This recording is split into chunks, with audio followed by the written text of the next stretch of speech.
নবম শ্রেণী। আজকে আমাদের আলোচনার বিষয় হবে শুধু সালোক সংশ্লেষ। হয়তো গোটাটা হবে না, কারণ গোটাটা আমি একটা ভিডিওয়ে দিয়ে দিয়েছি কীভাবে উদ্ভিদ জলটা পরিবেশ থেকে নিয়ে কার্বন ডাইঅক্সাইড নিয়ে কীভাবে গ্লুকোজ তৈরি করে। টোটাল ভিডিওটা একটা ভিডিওর মধ্যে দিয়ে দিয়েছি। আজকে তোমাদের ডিটেলসে শেখাবো, অর্থাৎ খুব মজা করে পেন আজ ধরবো না। আজকে শুধু এই চ্যাপ্টারটা যাতে ভালোবেসে ফেলো, খুব ভালো চ্যাপ্টার তোমরা নিজেরাই বলো, তার জন্যে আমি আলোচনা করে যাব। দেখো, সালোক সংশ্লেষ কথাটার মধ্যে কি লুকিয়ে আছে বলো তো? আলো আর কিছু একটা লুকিয়ে আছে। আলোকের উপস্থিতিতে যে ঘটনাগুলো ঘটে, সালোক। এইবার দেখো, একটা সংজ্ঞাটা বড় পাড়া সংজ্ঞা। এই সংজ্ঞাটা যদি আমরা করতে পারি, বুঝিনি, তাহলে কিন্তু আমাদের একদম চ্যাপ্টারে 25 ভাগ পড়া হয়ে যাবে। এই সংজ্ঞাটার মধ্যে সব কিছু লুকিয়ে আছে। এই সংজ্ঞাটা মনে রাখতে পারলে এই সমীকরণটা আমাদের লেখা সহজ হয়ে যাবে। 6CO2 plus H12O plus H2O, উপরে সূর্যালোক, নিচে ক্লোরোফিল, যে একটা তীর চিহ্ন, যে গ্লুকোজের সংকেতটা C6H12O6 আর 6H2O আর 6O2। কী করে মনে রাখবো সে দায়িত্বটা আমার। চলো আমরা তোমাদের রাখতেই হবে, আমি রাখাবো।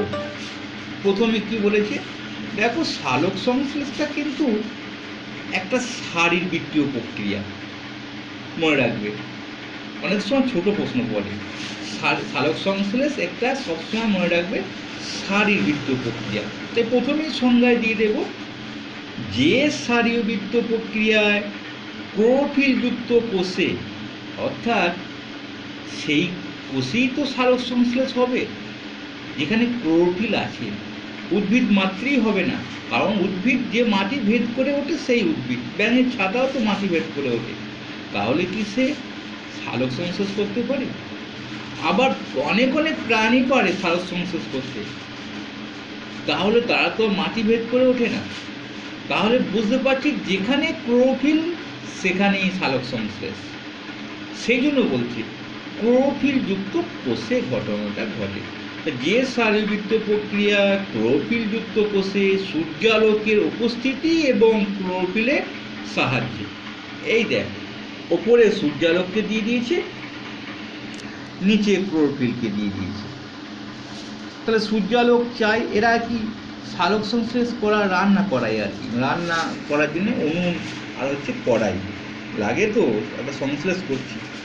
তাহলে কি সংজ্ঞাটা এলো? শারীরবৃত্তীয় প্রক্রিয়া, যে শারীরবৃত্তীয় প্রক্রিয়া ক্লোরোফিলযুক্ত কোষে সূর্যালোকের উপস্থিতিতে এবং ক্লোরোফিলের সাহায্যে পরিবেশ থেকে শোষিত জল ও কার্বন ডাইঅক্সাইড। দেখো, বাঁ দিকে যেটা আছে, এইটা হচ্ছে বাঁ দিকের ঘটনা। এগুলো হচ্ছে যে উপকরণ, এইগুলো নিয়ে এটা তো এই তিনটে তৈরি হবে।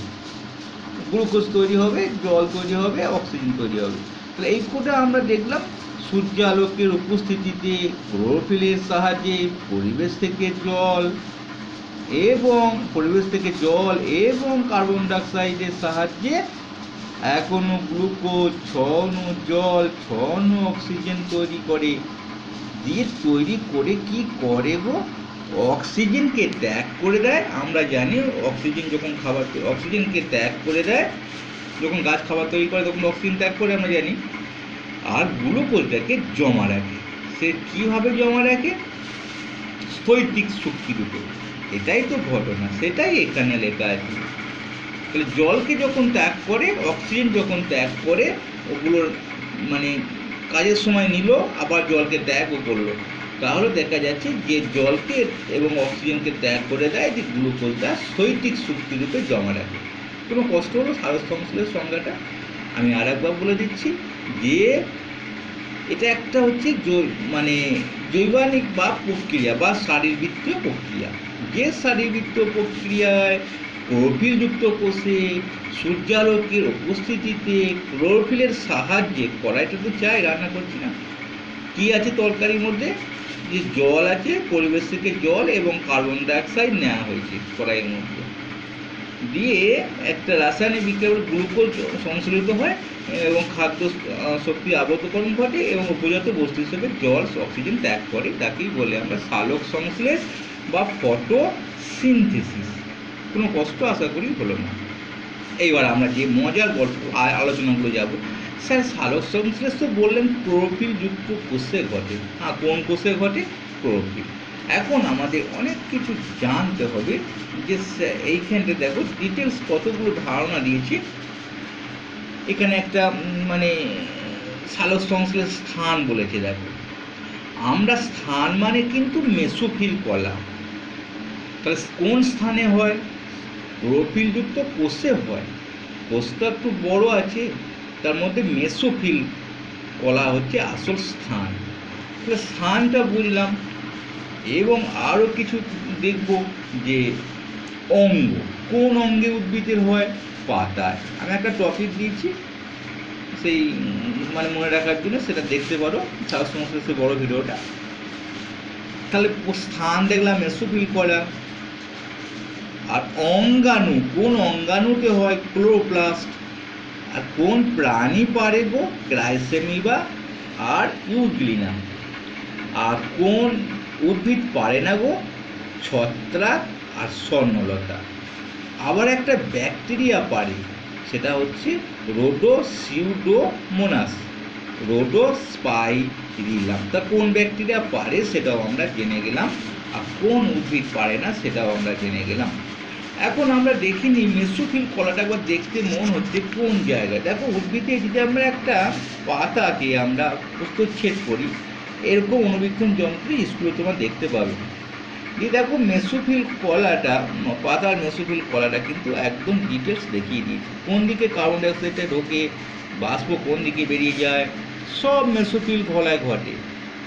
তাহলে মেসোফিল কলা ওর স্থান, অঙ্গ পাতা, আমরা সেটা বুঝে ফেললাম। তাহলে কারখানা, এখানে আবার মজার হিসাব দিয়ে দেখো, কারখানা হচ্ছে সবুজ পাতা, আর কর্মশালা যেখানে হচ্ছে সেটা হচ্ছে মেসোফিল কলা, যন্ত্রপাতি হচ্ছে ক্লোরোপ্লাস্ট, আর শক্তি হচ্ছে সূর্যালোক, কাঁচা মাল হচ্ছে জল আর কার্বন ডাইঅক্সাইড, আর সরবরাহকারী বিভাগগুলো মূল্যম, নালিকা, এগুলো উৎপন্ন দ্রব্য হচ্ছে শর্করা। এইখানে উপজাত বস্তু জল এবং অক্সিজেন দিনের বেলাতে ঘটে, আবার দিবারাত্র ঘটে পরিবহন কাজের সময়টা। খুব সুন্দরভাবে একটা কারখানার পাতা হিসেবে বুঝিয়ে দিয়েছি। তোমরা আশা করি বুঝতে পারলে যে সালোক সংশ্লেষের সমীকরণটা। এইখানটা দেখি আমরা সমীকরণটা কেমন করে লিখবো তো মনে করে নিই। আমরা তো পরিবেশে বেশি কিছু পাবো না, কি পাবো? বাতাসটা এমনি পাই আর একটু জল পাই, সেই দুটোই নিচ্ছে আর কি। গাছ সেই দুটোই নাই, মানে কি নিচ্ছে? একটু কার্বন ডাইঅক্সাইড, যেটা আমাদের কাজে লাগে না, সেটাকে নিল, আর জলটাকে নিল, যে সূর্যালোকের সাহায্যে রান্না করে ফেলবে। তো এইগুলো হচ্ছে আমাদের উপকরণ। এখন কি করে লিখবো? সব 6 লিখে দেবো। 6 মানে CO2 লিখলাম, কোনখানে 6 হয় কোনখানে 12 হয় মনে থাকবে না, সব 6 লিখে দেবো। 6 6 6 6 6 দিয়ে একটা 6 কেটে 12 করে, এই 6টা কোনো গ্লুকোজ তো বেশি গ্লুকোজ হয় না, এই 6টা কেটে এখানে 12 করে দেবো, অর্থাৎ 6 6 যোগ করলে 12 হয়। তাহলে আমরা সমীকরণে কোথায় 6 হবে আমরা সহজে জেনে যাব।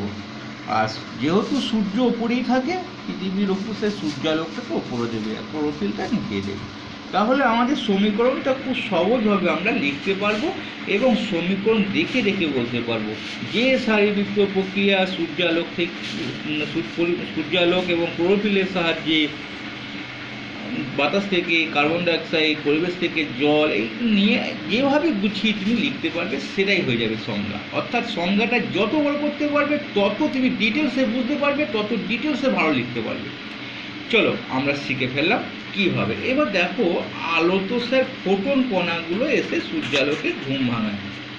দেখো 7টা রঙ, আমরা এখানে খুব সুন্দর সুন্দর জিনিসগুলো পাবো। যদি কোন ক্লোরোফিলগুলো মানে সংকেতগুলো জানতে চাও এখানটা পেয়ে যাবে। 7টা রঙ, তার মধ্যে লাল এবং নীল রঙটা বেশি মাত্রায় শোষণ করে। মানে ফোটন কণা তো সব রঙের মধ্যেই থাকে, এগুলো তো অদৃশ্য কণিকা, মানে আমরা এক্স রশ্মি দেখতে পাই না, তেমনি আলোক রশ্মিও সবসময় দেখা যায় না। আলোক তো যেখানটা পড়ে সেখানটা আমরা বস্তুটাকে দেখতে পাই, কিন্তু আলোক রশ্মিকে আমরা দেখতে পাই না। দেখো এখানে দেখো 85% পাতায় শোষিত হয়, 12% আবার প্রতিফলিত হয়, 5% প্রতিশ্রিত হয়। মোট পাতা সৌরশক্তির পরিমাণে মাত্র 0.5 থেকে 3% মতো পড়বে শোষিত হয়। আরোহণ কৌশলটা কেমন করে নাই পড়তে পারো। তাহলে আমরা প্রথম ধাপে জানলাম সংজ্ঞাটাকে কিভাবে তৈরি করব এবং সংজ্ঞাটাকে আমরা সহজে কিভাবে লিখে ফেলব। এইবার আমরা পরের দিনকে যে পরের পাঠে যেটা আমি আলোচনায় যাব, ভিডিওগুলো আমি বড় করব না, যে কিভাবে জলটা পাতায় গিয়ে পৌঁছাচ্ছি একটু বলে দিয়ে ছোট্ট করে। একটা ফটোলাইসিস বা যেটা আমরা বলে দেবো আলোক বিশ্লেষণ বা ফটোলাইসিসটা। দেখো এদিকে তো আমাদের কাণ্ড আছে, জল তো মূল দ্বারা শোষিত হয়ে কাণ্ড দিয়ে একে পাতায় প্রধান শিরা দিয়ে যাচ্ছে, প্রবেশ করে জলটা ভেঙে যাবে। জলটা এমনি ভাঙবে না, একই সঙ্গে সূর্যালোক থেকে ফোটন মানে কণা প্রবেশ করবে, ক্লোরোফিলকে ঘুম ভাঙাবে, ক্লোরোফিল ঘুম ভেঙে গেলেই জলটাকে ভেঙে দেবে। এইটাই কিন্তু প্রথম কাজ। সূর্যালোক থেকে এসি ফোটন কণা ক্লোরোফিলকে ঘুম ভাঙিয়ে দিল যে জল পৌঁছে গিয়েছে, তুমি জলটাকে ভাঙো। তাহলে এই 2H2O মানে যে দেখো 2 অণু জল যদি নিই, 2H2O কি ভাঙছে সূর্যালোক এবং ক্লোরোফিলের সাহায্যে দিয়ে 2H2 মানে হাইড্রোক্সিল আর হাইড্রোজেন আয়ন, এটাকে অক্সিল বলে, হাইড্রোক্সিল এটা আয়ন ভেঙে ফেলবে। তাহলে এইখানে ভেঙে ফেলাটাই কিন্তু বিজ্ঞানী রবিন হিল এটাকে পর্যবেক্ষণ করেছিলেন, সেই জন্য বলা হয় এটাকে হিল বিক্রিয়া। তাহলে আমরা হিল বিক্রিয়াটা জলটাকে ভেঙে দেবে। কে ভেঙে দেবে? ক্লোরোফিল। ক্লোরোফিল কখন ভাঙবে? যখন সূর্য উঠে ওকে বলবে ক্লোরোফিল তুমি জাগো, অর্থাৎ সূর্য থেকে ফোটন কণাগুলো যখন ক্লোরোফিলকে সতেজ করে দেবে, তখন উনি উঠেই কিন্তু ক্লোরোফিল জলটাকে ভেঙে দেবে, আর কোনো কাজ নেই। এইবার দেখো ছবিটা কেমন করে আঁকা আছে, একদিকে অন্ধকার বোঝানো হয়েছে, অর্থাৎ এখানে আমাদের কার্বন ডাইঅক্সাইড তখন কিন্তু নেবে না, জল ভেঙে দিল, দিয়ে আমাদের জলটাকে যখন ভেঙে দেওয়ার পর হাইড্রোজেন এবং হাইড্রোক্সিল হলো, এই হাইড্রোজেনটা এই ধাপে আসবে, এইখানে এসে একটা কাজ হবে, এইটাকে নেবো আর কি, এই দিয়ে এইটা যখন 4 অণু হবে জল উৎপন্ন হবে, এটা পর্যন্ত বস্তু হিসেবে বেরিয়ে যাবে। কিন্তু এইখান থেকে যে H2টা পেলাম, H+ পেলাম, 2H+, সেইটা কিন্তু NADPর সঙ্গে যুক্ত হবে, দিয়ে NADP গঠন করবে, যেটা আমাদের হিল বিকারক বলি, সেইটা এখানটা গঠন হবে, সেটা পরের দিন ভিডিও আলোচনা করব। এখন শুধু দেখলাম ক্লোরোফিলে ঘুম ভাঙলো, জলকে ভেঙে দিল, মানে এইটাই হয়ে গেল আমাদের হিল বিক্রিয়া বা ফটোলাইসিস, আমাদের মোটামুটি শিখে ফেললাম। এবার পরের ভিডিও লক্ষ্য রাখো, এই যে Hটা বেরিয়ে গিয়ে NADPর সঙ্গে যুক্ত হবে, তারপরে কিভাবে সে গ্লুকোজটা তৈরি হবে। চলো আবার দেখা হবে পরের ভিডিও।